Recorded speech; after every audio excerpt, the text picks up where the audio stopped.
बच्चों, आज हम कक्षा 7वीं में पाठ क्रमांक 6 अन्याय का विरोध पन्ना नंबर 43 निकालिए और किताबों में ध्यान दीजिए। अन्याय का विरोध। जूलिया और गृहस्वामी की बात से पता चलता है कि गवर्नेंस का काम जूलिया करती है और उसके मालिक गृहस्वामी है जो उनके बच्चों को संभालने का काम करती है, जैसे उनके कोल्या और वान्या को संभालने का काम करती थी।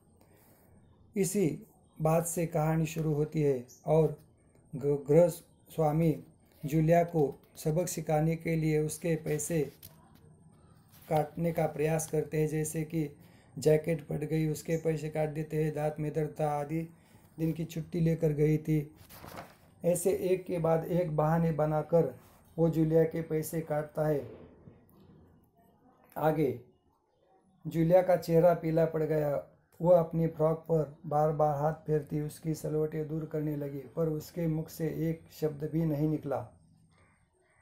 और एक के बाद एक बहाने करते हुए जूलिया के पैसे काटते हुए 80 रूबल देने के बजाय उसके हाथ में 14 रूबल देने के प्रयास गृहस्वामी करते हैं और जूलिया की तरफ देखते हैं।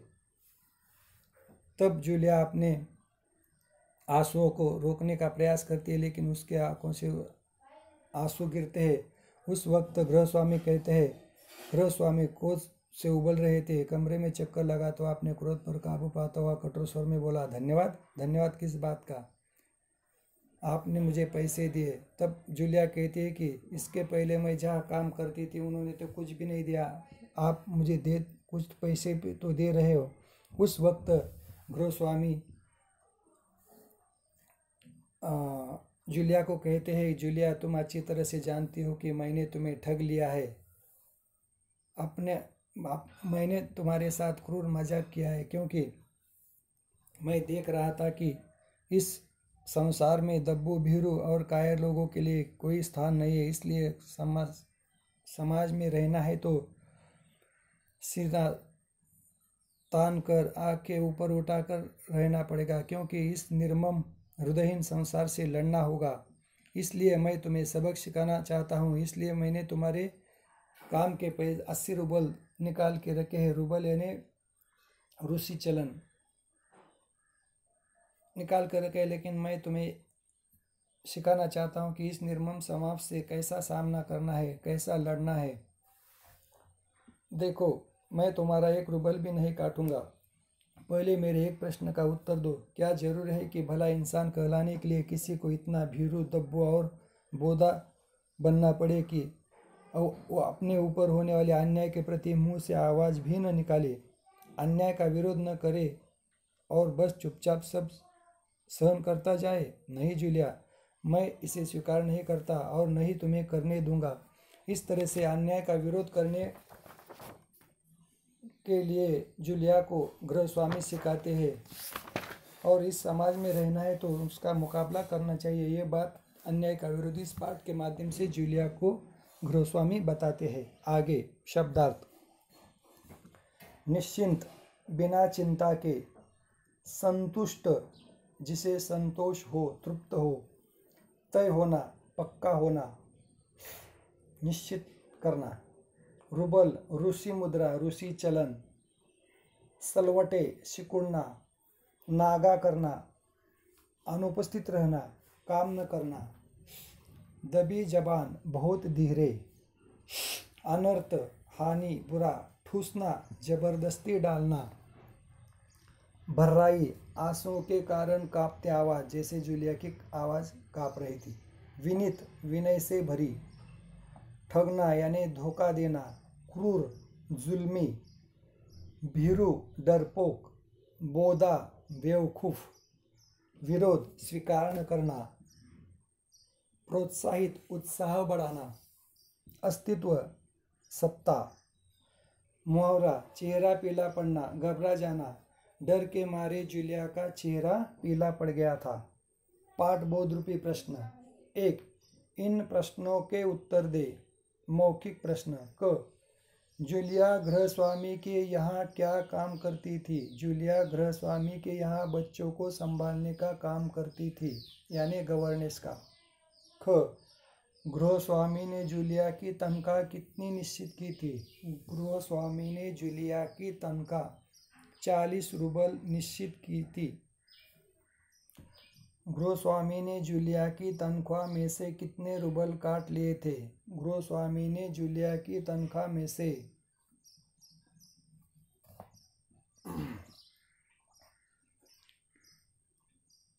56 रूबल काट लिए थे।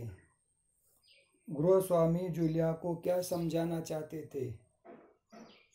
गृहस्वामी जूलिया को अन्याय का सामना करना सिखा रहे थे। गृहस्वामी ने जूलिया की तनख्वाह में से कितने रूबल काट लिए थे? गृहस्वामी ने जूलिया की तनख्वाह में से तकरीबन 41 से 50 रूबल तक उन्होंने काटे थे। लेखक के अनुसार स्वर परिवर्तन करके इन अनुच्छेदों को उच्च स्वर में पढ़े। मैं क्रोध से, यहाँ से लेकर धन्यवाद तक अपने स्वर स्थान नहीं। मैं क्रोध से उबल रहा था और इधर उधर चक्कर रहा था। क्रोध पर काबू पाता हुआ कठोर स्वर में बोला। धन्यवाद की बात का। अपने स्वर को धीमा और मधुर कर मैं फिर बोला, जूलिया मुझे क्षमा करना, मैंने तुम्हारे साथ अत्यंत क्रूर मजाक किया है। लिखित प्रश्न, जूलिया के किन गुणों के कारण गृहस्वामी जूलिया से संतुष्ट थे? जूलिया के प्रामाणिकता के माध्यम से, काम करने के माध्यम से, बच्चों को अच्छी तरह से संभालना, इसके माध्यम से, समय पर आना, इसके माध्यम से गृहस्वामी जूलिया से संतुष्ट थे।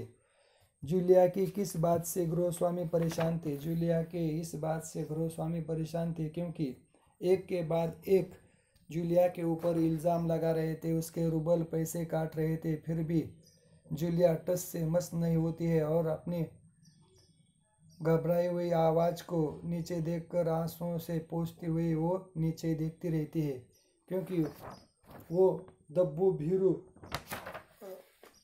रहकर सब सुन रही थी। गृहस्वामी ने जूलिया को किस प्रकार अन्याय का विरोध करने की सीख दी? गृहस्वामी ने जूलिया को इस प्रकार अन्याय का विरोध करने की सीख दी। उन्होंने कहा कि इस निर्मम समाज में यदि रहना है तो इस हृदयहीन संसार से लड़ना ही पड़ेगा। इस संसार में दब्बू भीरू और कायर लोगों के लिए कोई स्थान नहीं है। इस तरह से उन्होंने जूलिया को बताया। इस कहानी में निहित संदेश को अपने शब्दों में लिखे। इस कहानी को निहित संदेश को हम इस तरह से लिख सकते हैं, जैसे यदि समाज में रहना है तो अन्याय का विरोध करना पड़ेगा, उसके खिलाफ आवाज़ उठानी पड़ेगी। चुपचाप सह लेने से समाज हमारी हंसी मजाक उड़ाता है और इसी प्रकार अन्याय समाज में बढ़ता ही रहता है। अन्याय करने वाले लोग भी बढ़ते हैं और अन्याय भी बढ़ता है। क्या आप कहानी में दिए संदेश से सहमत है? आज की परिस्थिति में अपनी बात उदाहरण सहित स्पष्ट करें। क्योंकि गृहस्वामी के विचार तथा जूलिया का समाज में डर कर रहना समाज के लिए घातक है, क्योंकि इसी प्रकार समाज में यदि हम डर कर रहे तो समाज के ऊपर लोगों का अन्याय करने का बात बढ़ेगी और समाज में दो तरह की ऊंचाई और नीची जाति का भेद तो रहेगा। क्योंकि गृहस्वामी कहते हैं कि यदि समाज में रहना है तो निर्मम समाज पे तुम्हें लड़ना होगा, हृदयहीन समाज का सामना करना पड़ेगा। इस तरह से भीरू और दब्बू बन कर रहोगे तो समाज में तुम्हें कोई स्थान नहीं मिलेगा। 2. आशय स्पष्ट करें। तुम अच्छी तरह समझते हो कि मैंने तुम्हें ठग लिया है। गृहस्वामी के पैसे यानी रूबल काटने पर भी जूलिया उन्हें धन्यवाद देती है और कहती है धन्यवाद। उस समय गृहस्वामी कहते हैं, जूलिया तुम अच्छी तरह समझती हो कि मैंने तुम्हें ठग लिया है। ख. भला इंसान कहलाने के लिए क्या क्या जरूरी है कि सब सहन कर लिया जाए? जूलिया को सबक सिखाने के लिए उन्होंने कहा कि मैं तुम्हारे रूबल काटूंगा, लेकिन कहा कि मेरे एक प्रश्न का उत्तर दो। इस निर्माण समाज में रहना है तो तुम्हें भीरू डब्बर बनकर समाज तुम्हें जीने नहीं देगा। इसलिए भला इंसान कहलाने के लिए क्या यही जरूरी है कि सब सहन कर लिया जाए? यही बात गृहस्वामी जूलिया को बताते हैं। अपने अस्तित्व को बनाए रखने के लिए तुम्हें लड़ना होगा। तुम चुप रहकर अन्याय की ओर अधिक अन्याय करने के लिए प्रोत्साहित कर रहे हो। अपने अस्तित्व को बनाए रखने के लिए तुम्हें इस निर्मम समाज से लड़ना होगा। भीरू दब्बे बनकर रहोगे तो समाज तुम्हारा अन्याय ही करेगा। तुम चुप रहकर अन्याय की ओर अधिक अन्याय करने के लिए प्रोत्साहित कर रहे हो जूलिया। भाषा ज्ञान। इन शब्दों के समानार्थक पाठ से ढूंढकर लिखे। कठोर, क्रूर, कोशिश, प्रयास, डरपोक, भीरू, बेफिक्री, लापरवाही, बेवकूफ, बोधा। वेतन, पगार, तनख्वाह, गुस्सा, क्रोध, परिश्रम, कठिन काम पूरा करना, मेहनत करना, परिश्रम, मेहनत। स्त्रीलिंग शब्द स्वामी, स्वामिनी, पति, पत्नी, मालिक, मालकिन, सम्राट, सम्राज्ञी, विद्वान, ज्ञानी, कवि, कवयित्री, प्रशासक, प्रशासिका, नर, नारी। 3. वाक्य पढ़े और उचित सर्वनाम शब्दों का प्रयोग करते हुए ऐसे 2 वाक्य और बनाए। Make 2 more sentence as given. उसने अभी तक तनख्वाह नहीं दी गई थी और न ही उसने इसकी मांग की थी। उसने मांगा नहीं, मैंने दिया नहीं। वे आए भी नहीं थे और मैंने भी उन्हें बुलाया था। वाक्य पढ़े और उचित सर्वनाम शब्दों का प्रयोग करते हुए ऐसे 2 वाक्य और बनाए। उसे अभी तक तनख्वाह न दी गई थी और न ही उसने इसकी मांग की थी। उसने मांगा नहीं, मैंने दिया नहीं। वे आए भी नहीं थे और मैंने भी उन्हें नहीं बुलाया था। 4. विलोम शब्द के जोड़े बनाए। न्याय, अन्याय, भीरू, निडर, विश्वास, अविश्वास, विनीत, अविनीत, सवेरा, शाम, कोमल, कठोर, प्रसन्न, क्रोध, प्रेम, घृणा। ने का प्रयोग करते हुए द यूज ऑफ ने। गृहस्वामी ने पैसे काट लिए। 2. इतनी बड़ी बात तुम्हारी मालकिन ने बताई क्यों नहीं? आपने मुझे पैसे दिए इस बात का। तुमने सिर्फ वान्या को ही पढ़ाया। ने का प्रयोग करते समय ध्यान दे। संज्ञा शब्दों गृहस्वामी, मालकिन के साथ ने संज्ञा से अलग लिखा जाता है। सर्वनाम के साथ ने जोड़कर आपने, तुमने ऐसा लिखा जाता है। वास्तव में परसर्ग यानी विभक्ति संज्ञा शब्दों से पृथक लिखी जाती है। परसर्ग में विभक्ति संज्ञा शब्दों से पृथक लिखी जाती है। सर्वनाम शब्दों में विभक्ति चिन्ह सर्वनाम के साथ मिलाकर लिखे जाते हैं।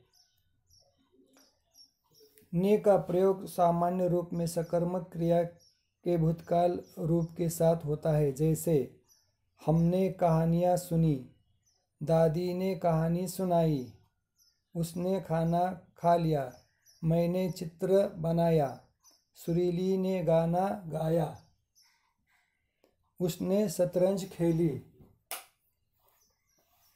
ने का प्रयोग पूर्ण वर्तमान काल में कीजिए। हमने पढ़ाई समाप्त कर ली है। मोर ने नृत्य करना शुरू कर दिया है। ऐसे वाक्य केवल बोलचाल की भाषा में आते हैं, जैसे मैंने खेलने जाना है, मुझे खेलने जाना है, ऐसा होता है। लेकिन बोलचाल की भाषा में ऐसा कहते हैं हम। उसने घर जाना है, उसे घर जाना है। शुद्ध वाक्य हो गए, मुझे खेलने जाना है, उसे घर जाना है। पाठ से ने के प्रयोग वाले 5 वाक्य चुने और देखे कि ऊपर लिखी बातें उन पर लागू होती है या नहीं। क जूलिया ने आंसुओं से भरी आंखें ऊपर उठाई। यस, मैंने तुम्हारे साथ अत्यंत क्रूर मजाक किया। जूलिया ने दबी जबान से कहने का प्रयास किया। अपने अस्तित्व को बनाए रखने के लिए तुम्हें इस निर्मम हृदयहीन संसार से लड़ना होगा। 6. पाठ का दूसरा अनुच्छेद पढ़े। इसमें 5 प्रकार के विराम चिन्हों का प्रयोग किया हुआ है। लिखे कि इनका प्रयोग कहाँ कहाँ किया जाता है। अल्प विराम, पूर्ण विराम, प्रश्न चिन्ह, उद्धरण चिन्ह, योजक चिन्ह। 2 शब्दों के बीच योजक चिन्ह लगाया जाता है, जैसे सुख, दुख, ऐसे शब्द, उछल कूद। अल्प विराम यानी शब्दों के बाद अल्प विराम जाया जाता है, भीरू, दब्बू, ऐसे। पूर्ण विराम, वाक्य पूर्ण होने के बाद पूर्ण विराम दिया जाता है। प्रश्न चिन्ह, प्रश्नार्थक वाक्यों में इसे लगाया जाता है। उद्धरण चिन्ह यानी महत्व के वाक्य उद्धरण चिन्ह के अंतर लिखकर बोले जाते हैं। इस तरह से आज हमने अन्याय का विरोधी इस पाठ का संक्षेप में अध्ययन किया और प्रश्नोत्तर, भाषा ज्ञान, सोचा और लिखे आदि के बारे में जानकारी ली। धन्यवाद। यहाँ पर रुकते हैं हम।